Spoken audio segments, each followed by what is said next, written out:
All right, we have Becky Sauerbrunn here. Let's, if you have a question for Becky, please virtually raise your hand, and we will get going. Jeff Carlisle, go ahead. Thanks, Aaron. Hi, Becky. How do you feel about this game tonight? It certainly seemed like Canada had some great chances to score, but you guys created some great chances of your own. What's the overall vibe after this game? I think we're all very aware that we didn't play up to our potential, that it was a pretty sloppy match at times. The momentum shifted quite a bit, and we really pride ourselves on trying to maintain the momentum for longer stretches of time. And so, yeah, Canada made it really tough for us. It was a disruptive game. Alyssa came up huge and kept us in the game, and it was one of those times where, sometimes players make big-time plays that keeps you in a match and it allows you to find your way into it. And we got that goal and we fought for the rest of the time. So I pride myself and this team prides itself on being able to find ways to win. And sometimes we win pretty and sometimes we win ugly. And tonight was one of those nights where we won ugly.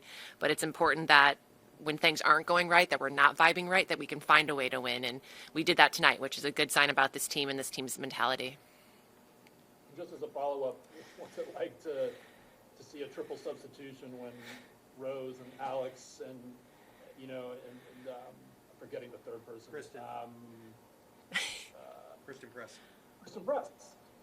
When she comes in, what's it like to see three just incredibly talented players like that come in? Well, I would love to know what the Canadian defense is thinking when they see those three players come in. But for us, it's kind of amazing. You just look over and you're like, here's three players that are coming in that bring something special to the table. And you talk about sometimes not having depth within your team, but this team has depth on depth on depth, and it's beyond the 23 that are actually here right now. The player pool in the U.S. is very deep, and so you can afford to bring players like that off the bench, then you're doing something good.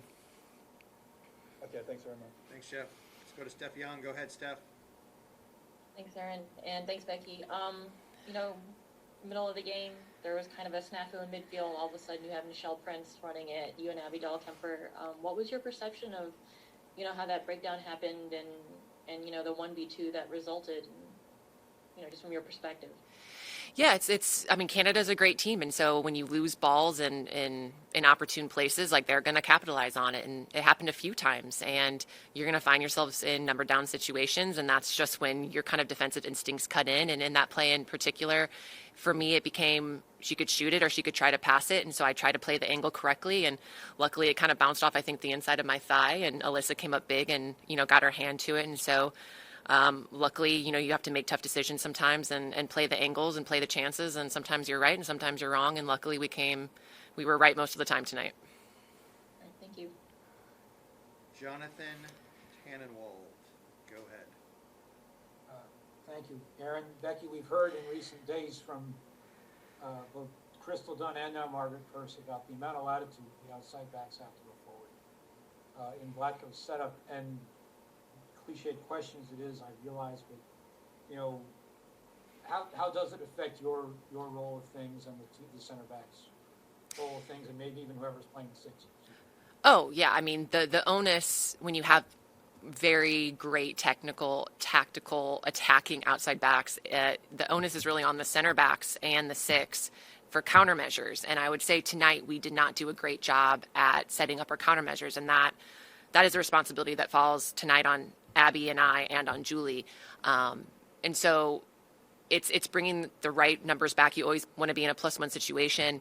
And Canada did a good job. They kind of cheated more numbers forward as we were attacking, and so they found some really good outlet passes and started, building passes down the field. So it's something that we're going to have to be very aware of going into these next games and making sure that our countermeasures are on point, because that's really important. If we're going to be an attacking team and really push numbers forward, we have to make sure that we're really organized in the back and denying a lot of those outlet passes that they found tonight. As a follow-up, knowing what Brazil's going to throw at you in the next game with Marta and Davina and so on, does that give you even a little more to think about in that regard? Any team has special players at this level. Canada has special players, Brazil has special players, and so when you set your countermeasures, there's really just pretty pure, simple tactics to it, and so we just have to make sure that we're kind of checking that list every single time that we're attacking. And so really, it doesn't really matter what team you're playing. You always need to be in the right positioning. Thank you kindly. Thanks, JT. We